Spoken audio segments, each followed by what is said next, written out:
Welcome. We're back from Motionsoft's corporate office in Rockville, Maryland. Welcome and thank you for taking time out of your busy day to join us for today's session on mobile and in-club member experiences with Paul Bowman, CEO of Wexer. This boot camp is brought to you by our media partner, Club Industry, the most trusted media source for business professionals, and the host of the Club Industry Show that will take place in Chicago, October 4th through 6th. You can learn more about the Club Industry Show by visiting clubindustryshow.com. Paul, can you go to the next screen? Sorry, it failed as a clicker already. Oh, no worries. Keep going, one more. You gotta love technology. My name's Todd Tweedy. I'll be your moderator for this series and the host for the 4th annual Motionsoft Technology Summit. The theme for the Technology Summit is cross-industry learning and innovation. Technology insights and best practices firms can gain from the hospitality and retail industries. If you've never been to a technology summit, it's fun, it's informal, and it's packed with really smart people discussing the challenges and opportunities of technology in the fitness industry. Next slide, please. The 4th annual Tech Summit will take place in Washington, D.C. on September 11th through 13th at the stunning Sphinx Club. If you've never been to DC, it's a gorgeous facility, and I hope you're able to join us on the 11th through the 13th. And honestly, for $449 for 2 nights hotel stay and a full summit pass, it's a heck of a deal. All right, we've got a couple of sessions coming up here. Tomorrow at 2 p.m., Human Faki, CEO of H2 Wellness, will be leading a session on how to successfully grow your gym's personal training business. And now, before I introduce our speaker today, let me just make sure everyone's familiar with using the control interface. If you could, the next slide, please. The question interface inside of the control panel is really simple to use. If you could, just please in the question interface type in Wexer.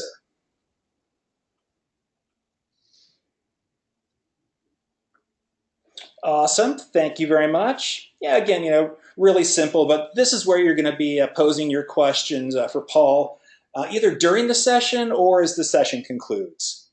Just a reminder, before we turn things over to Paul, this session is being recorded. We'll send you a link to watch the video. Your microphones are muted, but again, you'll have the ability to ask questions via the control interface here shortly. All right, now without further ado, I had the pleasure of meeting Paul just back here at URSA. We've kind of been bouncing around and finally had a chance to connect and talked him into doing this session today. He has a fascinating background as a former gym operator and GM with Les Mills, Virgin, and then a smaller boutique company called Gymbox. He made a kind of a career decision to shift from being an operator to a supplier to help operators be more effective in leading their group fitness programs. Without further ado, the CEO of Wexer, Paul Bowman. Paul, all you. Thank you very much, Todd. And thank you, Motionsoft, for having me. So I'm going to start off, well, firstly, a little bit about Wexer. So Wexer is a digital fitness solutions company for the health and fitness industry. We currently, we have the pleasure of serving the majority of the top 25 clubs around the world. We've currently got offices based in London, New York, Amsterdam, and Denmark. So I wanted to start my session off with some industry stats, which I'm sure we're all familiar with. But one trend that's extremely a great opportunity that's lying out for the industry. So currently we're seeing, from right to left, the top 3 stats everyone's reasonably familiar with. We have 187,000 half clubs worldwide. We've got 151 million members, and the industry is making 81 billion. But the issue is, in the last 5 years, we've only seen a 1% growth from gym memberships worldwide. However, we're starting to see a new trend, which is 43 million paid fitness subscribers worldwide coming as a new trend to an industry and affecting our industry, and that's grown significantly. So if I start, they started measuring in 2013. At that stage, there was 1 million members that were paid fitness subscribers, and a paid fitness subscriber is defined as anyone paying on a monthly basis over $5 USD. That in 2014 moved to 3 million. 2015 it's moved to 17 million, and to 2016 it's 43 million. They're saying at the end of this year they predict it to be 78 million. So that's digital fitness subscribers that are either on digital workout plans or streaming workouts. So the way we see the industry is, if you were to measure 100 people on the street right now, 79% of them are going to say they have a fitness goal. However, currently 12% of them have gym memberships. So right now, as an industry, we see, from a technology provider to the industry, we see this as a huge opportunity. But it also shows that the gyms that we're building are not doing a good enough job to actually cater for these goals and be relevant to these goals. And the other factor, which is well known by the industry, is currently we're churning around about 50% of our overall membership base per year. And that's predominantly, we believe, from Wexer, is a frequency versus value equation.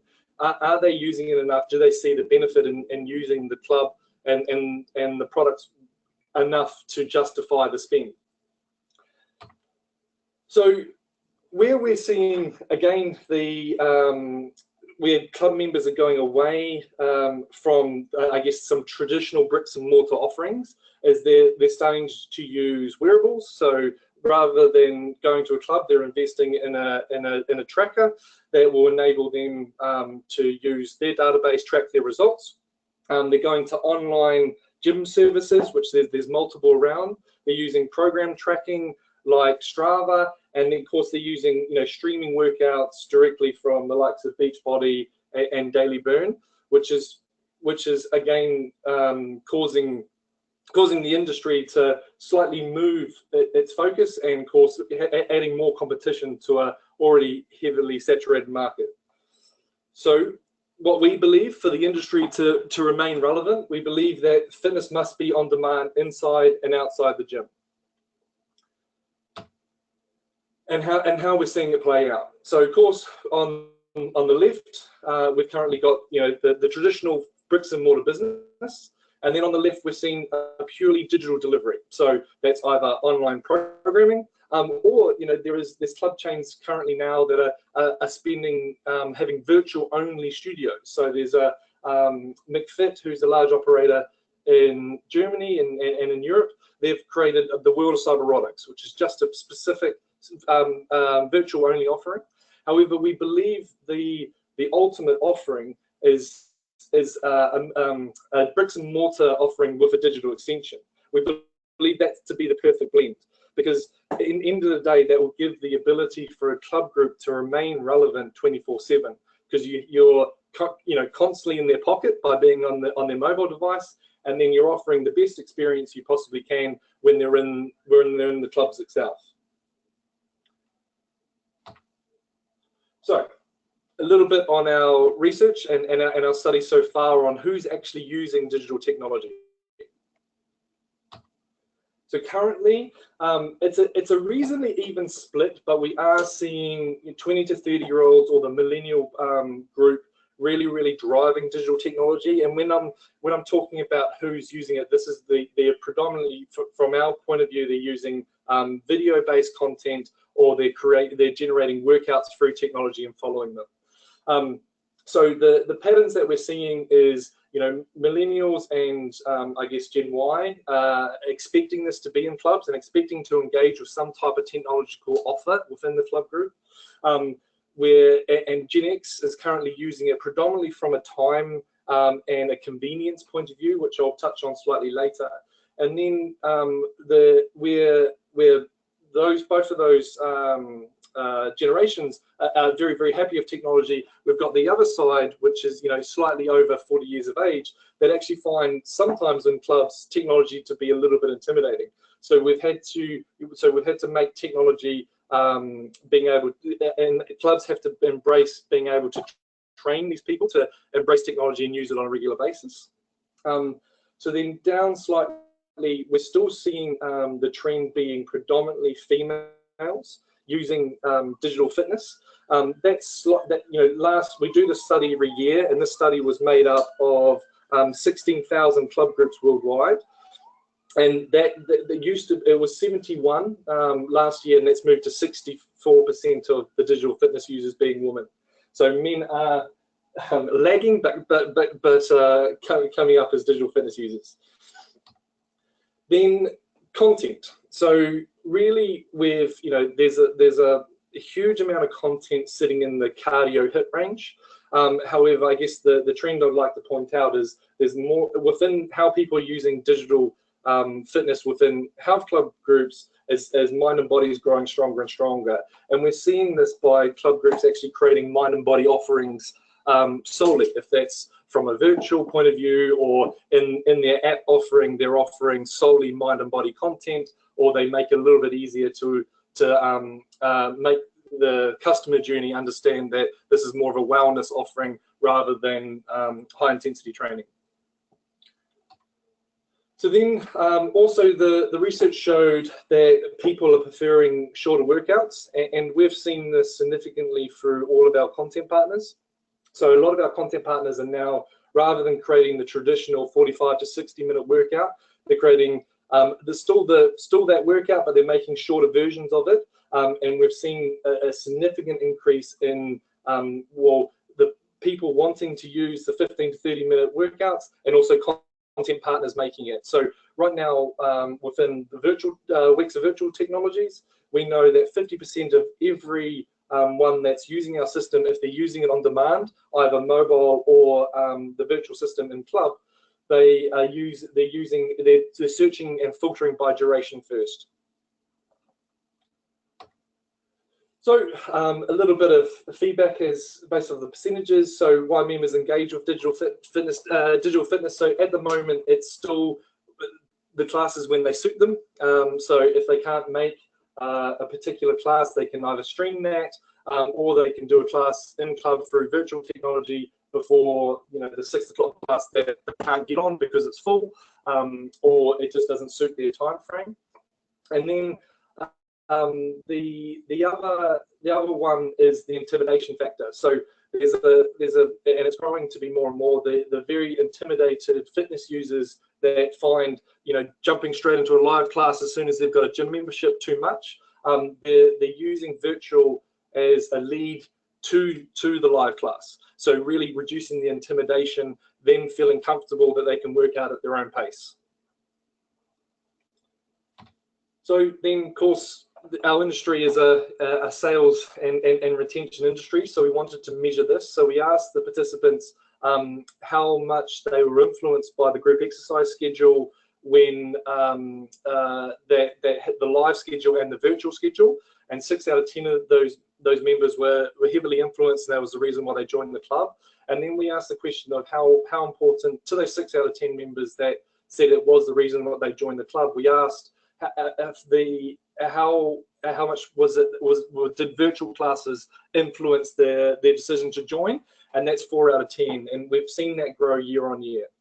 And then we've currently got 4 out of 10 members saying that high quality virtual classes, if they're available in the class, is a reason they stay and continue their gym memberships. So we're seeing more and more of a regular pattern that people use, the 2 o'clock class on a Monday as the regular pattern to why they stay as a gym member. So then, but we do the survey every year, but we wanted to go a little bit further. And thanks to our friends at Fitness First, they did a significant amount of segmenting exercises to understand their members better. And at the same time, we were able to use that questionnaire and use the surveys that they did to understand how people would like to use our technology in their everyday life and during themselves as a member. So what we've realized, we've broken them down to 6 different categories in terms of member segmentation, and really there's 3 cohorts. There's the ones that feel less confident, there's the neutrals, and then there's ones that feel confident. So talking about the less confident individuals, firstly, we call these the confidence seekers and the learners.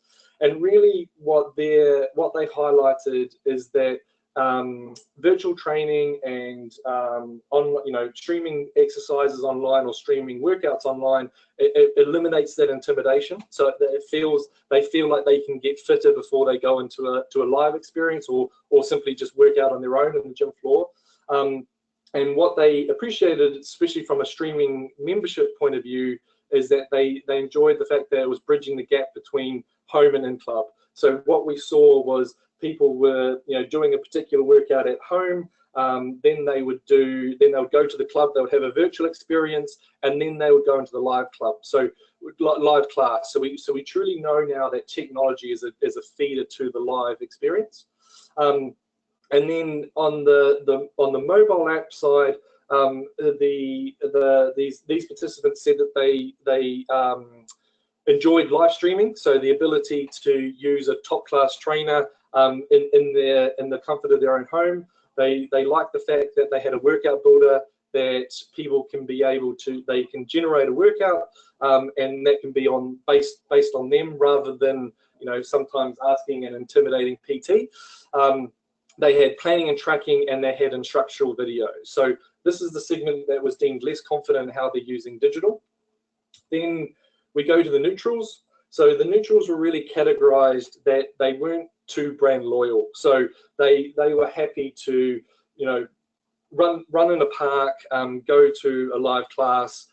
Really the workout and sweating was the most important thing to them rather than what it was done. Their feedback was they liked the variety that virtual offered. They liked the fact that it enhanced the live experience. So when a live instructor is delivering, they have the screen and they can make it more cinematic. And then with the mobile app, they again like the ability to live stream particular classes or instructors that they couldn't attend. They like the workout builder, then they like the exercises, and they also like the fact that there was a workout sent to them every single day. Then moving on to the confident members, but we call these the achievers and focused. And really what we notice is that the clubs that are currently getting built are building clubs for these individuals. These individuals are very happy with our fitness industry right now. But what they mentioned in terms of how they use digital is, so virtual first. They like the fact that they can create a habitual exercise routine based off their schedule. So a mum that can't make a particular lunchtime class, now she can build an exercise routine at 11 o'clock with a particular virtual class. They like the fact that they can choose their intensity, so they can, if a particular instructor couldn't keep the intensity that they wanted, they can choose that themselves and work harder if they wanted to. And then they like the flexibility. Then when we asked the same question to this group in regards to what functions do they like of the app of an app offering, they mentioned live streaming. They like the fact that they can create their own workouts. They like leaderboards. They like to challenge themselves, challenge other members, and they particularly like social sharing and the tracking mechanisms within the applications. So then, so again, I've talked about it a lot, but we truly believe that the industry needs to look outside its 4 walls to stay as relevant as possible. So really, these are the next slides. I just want to cover how we believe there's a 3-step process to that. So the first step is to attract members. So we all know that members now, when their member journey really starts on mobile, from searching on Google, and that's where we believe there's the huge importance to have a mobile application that's giving value straight away. So what we call step 1 is to attract, and functions such as club finder, so they know where is the club. you know, inviting them to have a guest pass to try before they buy, having the group exercise timetable and booking system integrated, so it's a very easy process to book their first experience, and then of course having push notifications so you can promote to them and actually segment them based off the data that they give you when they join in the app. So that's step one. Step two is to engage. So now, you know, assuming that they've downloaded the app, then they might not have joined based off step one, but you need to give them value. You know, we believe the club app can't just be for just for the operational needs for the club. It needs to be something that's giving significant value to that member, and that's such things as exercise library, so giving exercise correction through the application, leaderboards and challenges, so they can challenge themselves in a reasonably safe environment by themselves, a workout builder to step them through their exercises, and then what we've got here is a staff interactive system. So making sure that there's ability for the trainer to really not write programs on a card anymore. They create an online program for that particular member, personalized for that particular member. Then the third step is monetize. So really where we see the industry going, and what we would like is, you know, we would like club operators, and some smart club operators are starting to do this already, where they're creating digital memberships. And what I mean by digital memberships is they're offering a digital membership where you don't have to be a physical member of the club, you know, as well as a 3-month membership, a 6-month membership, or a 12-month membership, which is traditional. So here we believe you can monetize. So you can monetize through group exercise classes on demand. You can monetize your talent through live streaming. Again, think about how great talent we have in clubs these days that are only creating to the members that can book that particular class, which is, you know, 40 or 50 people that can go out to, you know, there's no barriers now for that if clubs start to live stream. And then results-driven fitness plans. So we really, if we look at, if we take away from the industry and look at the top 50 subscribed fitness apps right now, we're looking at around about 13 streaming classes, and then 12 of them are workout builders. So what at Wexer, what we're trying to do is combine those two, and then have the club to be able to white label that and monetize it as a digital membership. So then to recap, so my advice when engaging and looking at, I guess, your digital fitness journey is that you need to evaluate see where your customer journey is lacking from a technical point of view, and then evaluate what should be used and where. Then you need to focus on the opportunity to be relevant 24/7 inside and outside the gym. I would always recommend to test small and fast rather than have a big commitment. Look at, you know, pilots and make sure that you're looking at member data currently in your gym, but also non-members. And then, you know, always using the best that's in the market, so you don't always have to create everything yourself. So Todd, that was the session. Awesome. Hey, thank you so much, Paul. If you could go to the next slide. Attendees, this is your chance to pose your questions to Paul. Please use the question interface inside of the control panel. And while you're posing your questions, I'll kind of kick things off. Paul, I'm curious. I know virtualization is still relatively new to club operators, but I'm curious how they're positioning this type of service within their club. Is it more of a retention play in their mind, or is this more of a sales tool? If I'm honest, both. You know, it's from a sales tool.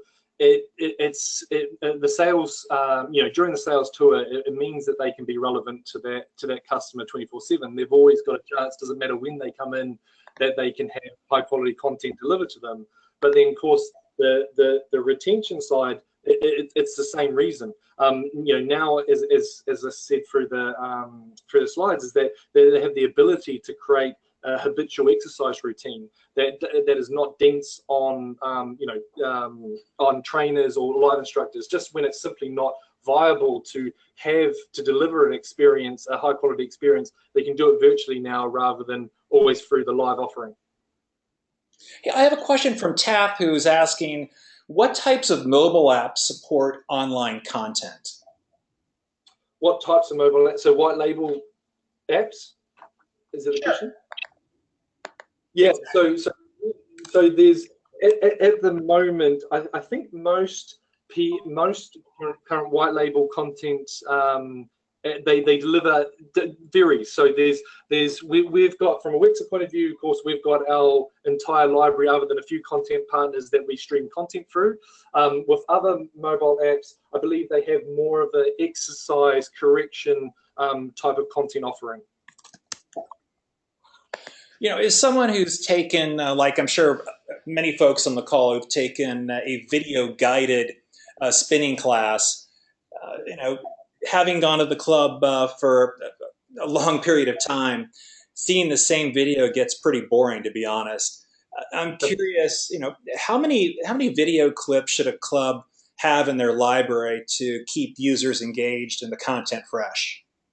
Yeah, and this is absolutely critical, because I think when the virtual market in a way started, there was some providers were only providing 60 titles that didn't refresh, and I think that's always a good question that operators always need to ask a possible virtual provider is how often are they getting renewed, and then what is the overall library? It depends on what the club offering is. For example, if you're offering a mind and body only virtual offering, there needs to be a huge amount of titles, 600, 700 titles of mind and body. But that, again, as you said, it needs to be renewed at least on a 6-monthly basis. Jamie has a really interesting question, and Jamie's question is, can you describe in detail the Virtual Studio build dimensions that are required for running a virtualization campaign? Yeah, thanks, Jamie. Good question. So it varies. End of the day, you need to break it down. You need a player, you need audio system, and you need a projecting system. Where the costs vary significantly is depending on how big that screen is. So we're seeing club groups now putting in 9-screen TVs, and we're seeing on the other side people trying to make the offering but try and make it cost effective and only using projectors. There is a direct correlation, which is on our research, which you can download from the Wexer website, is that there's a direct correlation to how much you spend on your install that relates to your usage.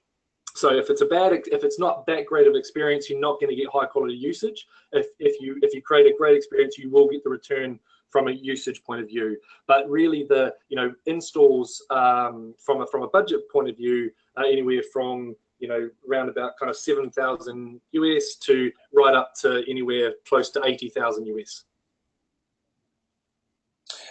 I have a follow-up question from Taff for you, Paul. And Taff asks, does Wexer provide a method that members can access, say, via a mind-body app? Not too sure. Just say it again, Todd. So can your app also serve content into other third-party apps, or is your content native just to your platform? Correct. No. So we have, of course, we've got our own app and our own interface that streams through content, and then we can integrate our content offering into other mobile applications. Yes. A couple more questions about apps as a follow-up from Jamie. Does Wexer provide clubs with a white label app? Yes. Yeah. Correct, Jamie. We do. So you can actually download Wexer on any app store, just so you can, and that's the white label solution that we offer to clubs. Paul, do you allow clubs to tailor access to the app by membership level? Give me a little bit more detail on that. So let's say we have a member who's paying a premium price and is getting, premium services as part of their, expensive membership. Do they get more access to the app, or can you control the access that someone maybe who's just paying $9.99 a month? Correct. Yeah. Yeah, sorry, I understand now. The club group gets to choose. So, for example, if you've got a platinum membership and you want to give streaming virtual content or workout plans for free, you can do that, or you can charge it. So really what we've given the club groups an ability to have a platform that they can white label and then commercialize how they see fit. Some groups have decided not to charge at all. They just want a member benefit, and then some, of course, charging on top. I'm curious, and we've had some time to chat about your services and some of the research that you've done, and I was really interested in how on-demand is driving higher levels of participation in live group fitness classes.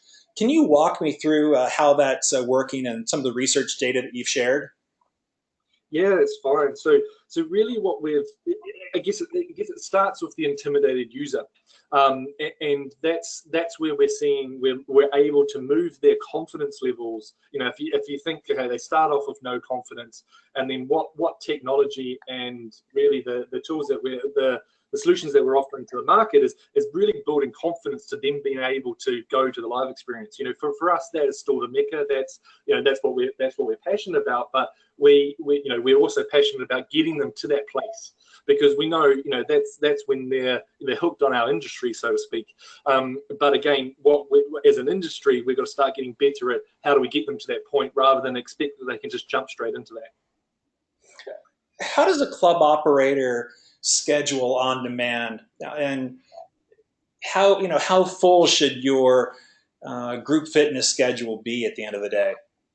Yeah, it depends on the maturity of how long you've had virtual. So because this is one of the great things. We talk about data as the new oil. And this, we can give data live all the time. So what we say is, with our account management that we have, we try and work with your current schedule. Some people don't even have any live classes; they start with virtual. But let's make the assumption that they've got live. We try and find out the most popular classes that people are attending, and mirror that. And we shoulder things. So, for example, if there's a 5 p.m. mind and body class that's always packed, we'll make sure we have a 4 p.m. Virtual class. So we're constantly giving that ability to filter to that 5 p.m. class. But really, what I would say, usually what we say is we'll keep around about 60% to be scheduled and start creating habitual routines, and 40% to be on demand. But what will happen over time is that you can't keep that on demand slot. So because of the fact of members all want to be choosing that particular slot at that particular time, and sometimes we don't want to cater for that one member that's chosen, I don't know, let's say a bar and ballet content where we had 2 members that actually would rather do high intensity training. So that's when the operations always need to make sure that they're understanding that member and understanding what members are wanting. So really what we've seen, with when I say mature virtual clubs, is probably over a year, that they go to schedule and they create you choose time, meaning that they create a specific block of time that's just solely to on demand. So they have the ability to understand what members want, because it changes on a regular basis. We're changing content, the desires of club members change in terms of how they want to work out. So it's always important to not be fixated on a particular schedule, and using on-demand time to really build your schedule for the next quarters. Awesome. Hey, let me turn back to our attendees again. This is your chance to pose questions to Paul, to chat about virtualization and maybe how you can improve your group fitness program with virtualization services. Paul, while our attendees are posing their questions, let me circle back to the app for a second, since there's been so many questions concerning the app. From a user perspective, how does it work in terms of selecting classes, and what types of selections are users making when using the app? Yeah, so it's to be honest, it's in club experiences and in the app experiences are very, very similar to the data that I'm showing you. So, but I think what we've noticed more in regards to what people are choosing is that the mind and body offering is getting more and more views. So we're seeing that that's how people want to cast their particular content to their TV, and that's what they're using at home, and that makes a lot of sense, because it's it's easy to do. Sometimes you don't need as much motivation for a mind and body class as you would for a high intensity class. So you can go to the club for that, and you have your mind and body offering at home when it suits you on your own time. So that's how it's getting chosen, and then we work really hard on the filters on the application. And again, we're really seeing everything being chosen by duration. So I've got half an hour. Give me my half an hour that in terms of duration, and then they filter by the particular class type, if that's mind and body, if that's cycling, if that's conditioning training. I'm curious. So Jamie brought up a really interesting point about, hey, where do you put these types of services? And I think it's great to know that you don't need to build out or basically kind of redo your facility to implement these types of solutions. But I'm curious, as club operators begin deploying these types of services, the types of choices that they're going to need to make in terms of managing these types of programs successfully. And honestly, is there some type of apples to apples comparison that you can help club operators in making better choices when it comes to selecting a virtualization service provider? Yeah, so of course, content and making sure they're understanding what content providers that they have, and how often are they renewed. Then, so content first. Then I would look at technology. Who other what are other clients saying about them, and are they robust for my facility? Because the last thing you want to do is have technology that's down all the time. So making sure that there's robust. So always seeking who a particular provider has worked with. And then it's the support mechanism and the account management mechanism. We from a Wexer point of view, we spend a lot of time really making sure measuring usage and looking at what is going to get the most usage. So making sure that you're getting support throughout that whole time, because the virtual can be a thing that can naturally grow by just having it in the club. But again, like any tool in the club, you need to be able to execute it, and so you need good account management from your providers to be able to support you through that change. Hey, I have a great question from Matthew concerning content distribution networks and digital right management. Matthew's question is, how do you manage video demand scale? Are you using a CDN or content distribution network? What sort of DRM or digital rights management solution is being used to protect from redistribution? Great. So yeah, great question. So we stream for Azure, which is an extremely robust platform. And then in regards, so everything is controlled for us. So you can't, there's plenty of gateways. There's, when we're working with a particular club operator, we usually integrate with their CRM. So for example, we understand who's paying for that service. And then we can affiliate to if the content's going to be opened or not. But again, it's, even though we integrate to others, it's all closed for our particular service. So controlling the rights and protecting our content partners.